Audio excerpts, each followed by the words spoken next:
Obrigado, Maré. Bom, boa tarde a todas e todos. Para mim também é uma alegria, é uma felicidade também poder estar aqui com o lançamento com a Flávia, que também é minha amiga, e quero depois registrar especialmente isso, uma camarada com quem eu travei muitas lutas juntos, assim como a Diana, né? A gente tem uma trajetória comum aí de batalhas que são parte da nossa vida, são parte do que mantém a gente de pé, né? E também estou muito feliz de estar aqui com as companheiras e os companheiros que estão compartilhando essas ideias com a gente hoje, né? A Diana já falou um pouco sobre esse caso absurdo, né? Com essa menina de 11 anos, e que eu acho que é uma expressão um pouco de como estão se expressando na nossa sociedade aqui no Brasil. Bom, internacionalmente está se mostrando como o sistema capitalista é um sistema que não tem mais a oferecer à humanidade a não ser guerras, destruição, morte, miséria, né? E que aqui nacionalmente no Brasil nós temos visto essa situação se expressar de uma maneira dramática, né? Uma situação dramática que a nossa classe, que a classe trabalhadora está passando, com, enfim, milhões de pessoas passando fome num país que é um dos maiores produtores de carne do mundo, né?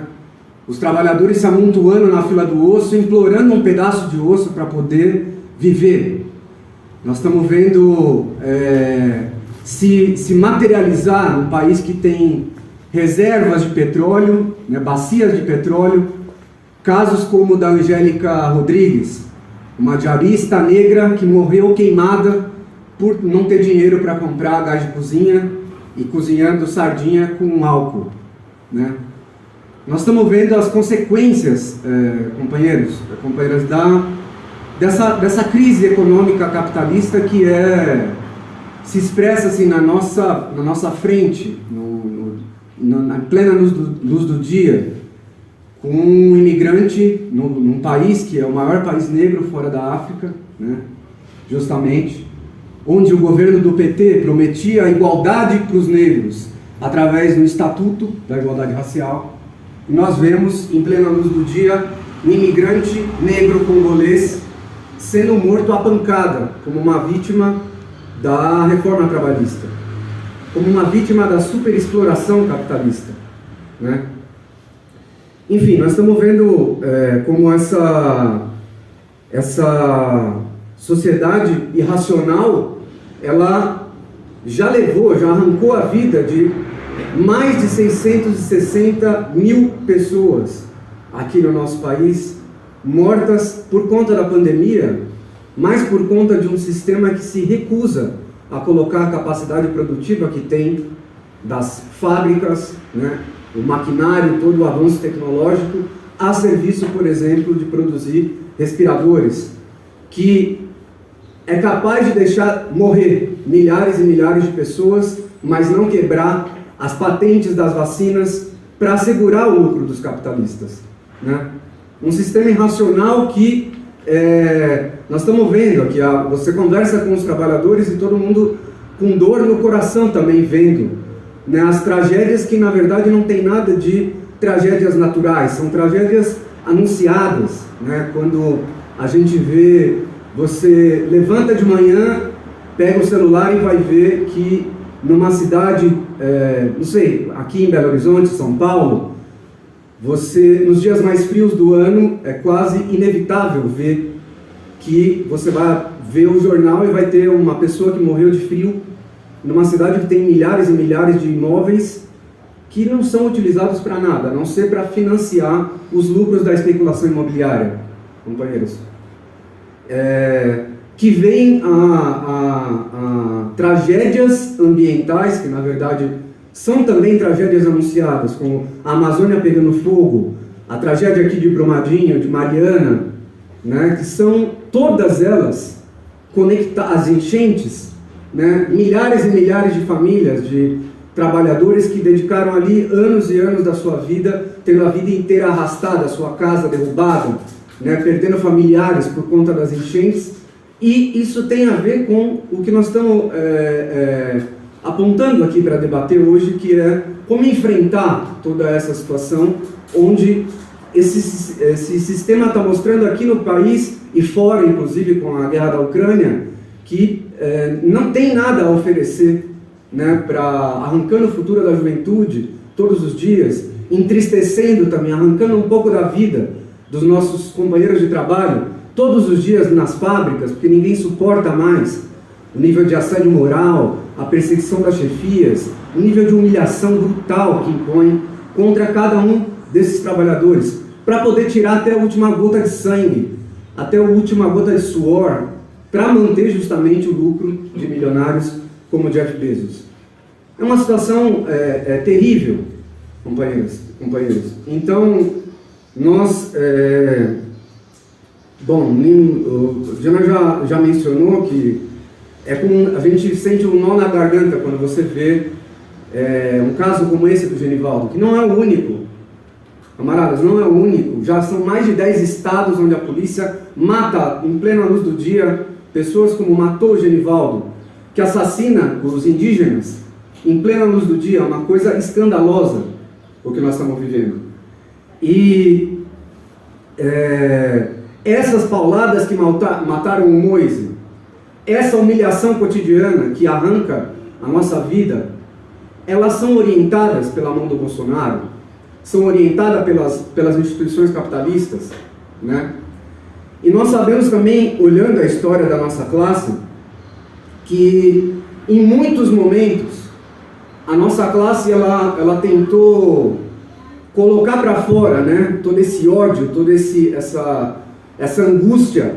tentou expressar inclusive heroicamente em muitas batalhas, em muitos processos da luta de classes aqui no nosso país. Aqui inclusive em Minas tem vários exemplos, mas nacionalmente a gente pode ver, recorrendo à história da classe trabalhadora, como em vários desses momentos a classe trabalhadora buscou canalizar toda essa insatisfação para as ruas, né? E o que elas encontravam muitas vezes, quando queriam justamente extravasar todo esse ódio, toda essa insatisfação com uma sociedade tão miserável, era um bloqueio, era uma contenção, era justamente uma desmoralização imposta não pelo Espírito Santo, imposta pelas grandes burocracias sindicais que estão encasteladas naquilo que é uma ferramenta nossa, construída pela nossa classe, pela classe trabalhadora, como uma ferramenta de luta como são os sindicatos, e que, ao ter encastelados lá burocratas que colocam essa ferramenta, criada por nós, a serviço de negociar a retirada dos nossos direitos, sufocam a nossa voz, companheiros, sufocam, dividem, fragmentam os nossos processos de luta. E também, ao a gente ver, diante dessa situação terrível que nós estamos passando, governos como Lula, o PT, dizerem para nós, em meio à pandemia, aguardem até 2022. E agora, em 2022, sendo tão atacados, querer nos convencer de que a gente possa dar uma saída a toda essa situação miserável,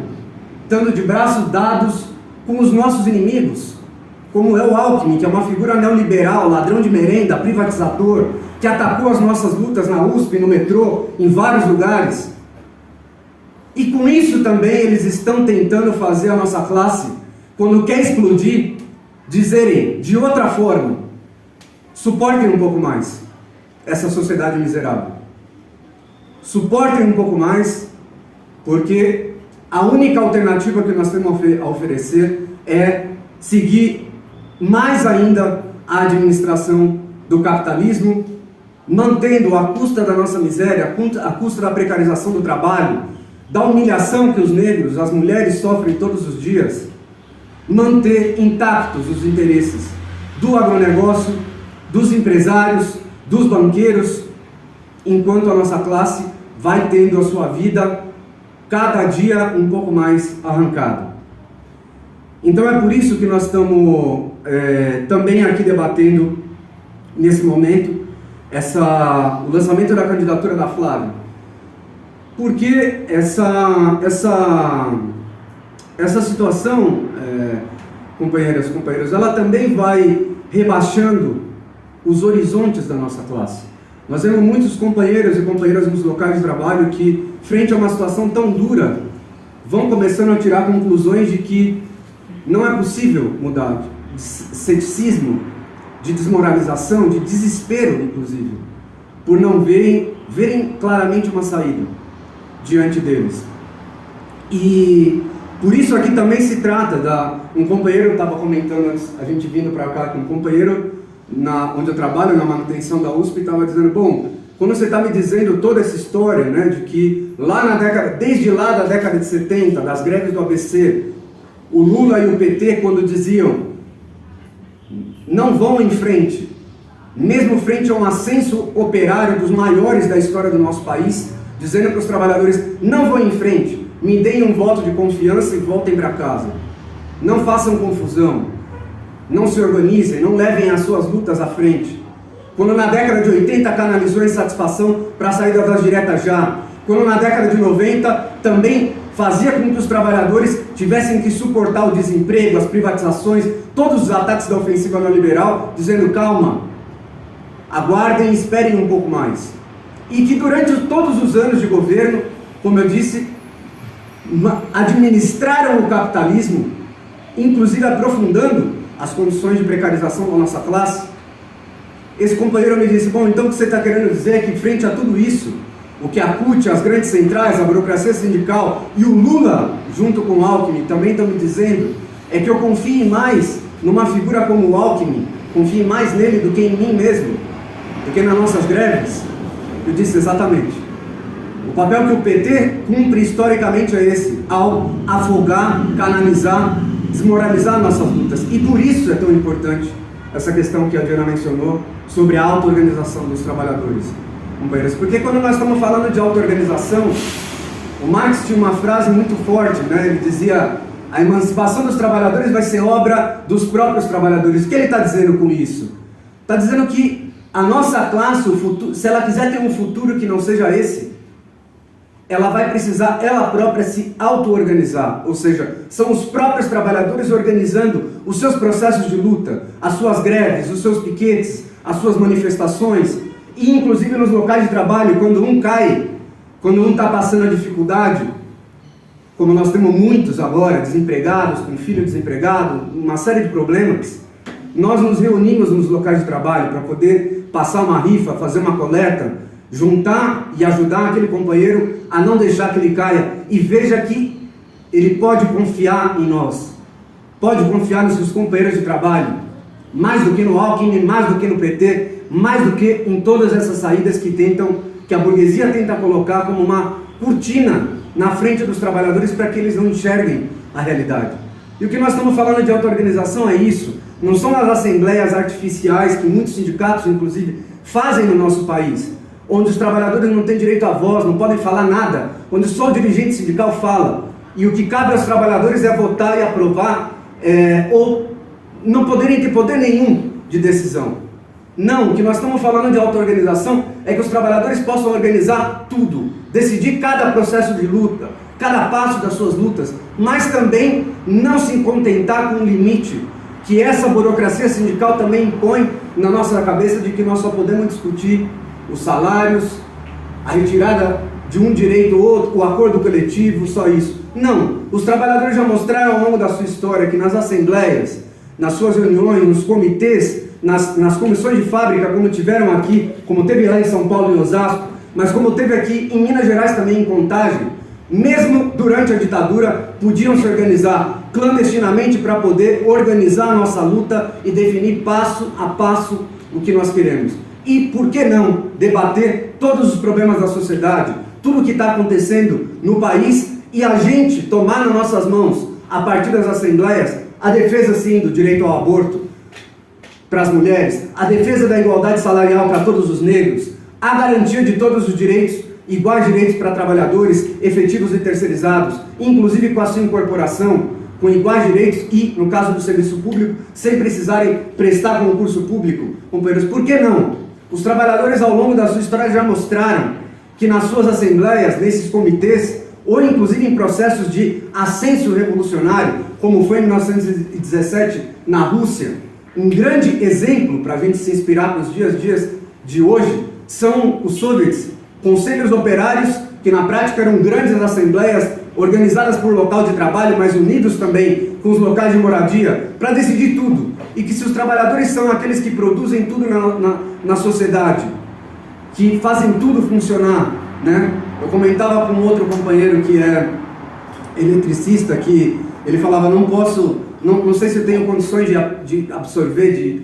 dar conta de toda essa questão política, né? Eu falava, bom, uma pessoa que consegue controlar uma coisa que ninguém vê, que é a energia elétrica, que pode, com a sua operação, fazer funcionar uma indústria, ou fazer com que ela pegue fogo, que pode fazer como os eletricitários da França, cortar o fornecimento de energia elétrica nos órgãos estatais e religar nos bairros pobres, onde o povo não tinha como pagar a conta de energia elétrica. Uma classe que pode fazer tudo isso, pode sim, companheiros, tomar nas suas mãos, como dizia o Marx, a tarefa de se emancipar, a tarefa de, através da sua própria auto-organização, conquistarem e escreverem as páginas da sua história e o seu futuro. Por isso, o stalinismo, a burocracia sindical, o PT, temem e odeiam, inclusive, essa palavra tão fundamental, chamada auto-organização, onde os trabalhadores, nos processos de greve, como a gente teve lá na USP, para ir concluindo, na greve de 2014, decidiam na sua assembleia levar na linha de frente, nas suas faixas, escrito, abram caminho, estamos indo salvar vidas. Eram trabalhadoras da saúde que estavam em meio ao processo de luta, se dirigindo à população para mostrar que enquanto elas doavam o sangue naquele dia para defender o hospital universitário da USP, o governo queria privatizar os hospitais para que a população morresse nas filas dos hospitais. Como as trabalhadoras terceirizadas da limpeza, que fizeram várias greves e nas suas assembleias organizavam fundo de greve, coleta de alimentos, distribuição para aquelas que não tinham, apoio, inclusive, a outras lutas que estavam acontecendo, porque algumas delas souberam, por exemplo, que no outro canto do país, em geral, os operários estavam incendiando os acampamentos, porque não suportavam mais as condições desgraçadas de trabalho que o governo do PT impunha àqueles trabalhadores. E fizeram a questão de aprovar uma carta aos trabalhadores de geral, dizendo, continuem em luta, porque nós estamos juntos. Isso se dá através da nossa auto-organização, que pode, inclusive, permitir os trabalhadores fazerem uma experiência de como controlar a sociedade e abrir um novo horizonte, que não está colocado sobre o capitalismo. O horizonte justamente de uma sociedade socialista, onde todo o desenvolvimento tecnológico seja colocado a serviço de reduzir a jornada de trabalho, onde os trabalhadores organizados possam sim, com a sua luta, garantir gás para que não tenha mais Angélicas Rodrigues, que eles possam garantir energia elétrica para todos, que eles possam garantir moradia através de uma reforma urbana radical, que possam garantir, como eu falei, o gás estatizando a Petrobras, sob o controle dos trabalhadores em aliança com a população, atacando os lucros dos patrões, fazer uma reforma agrária para acabar com esse lucro maldito que o agronegócio,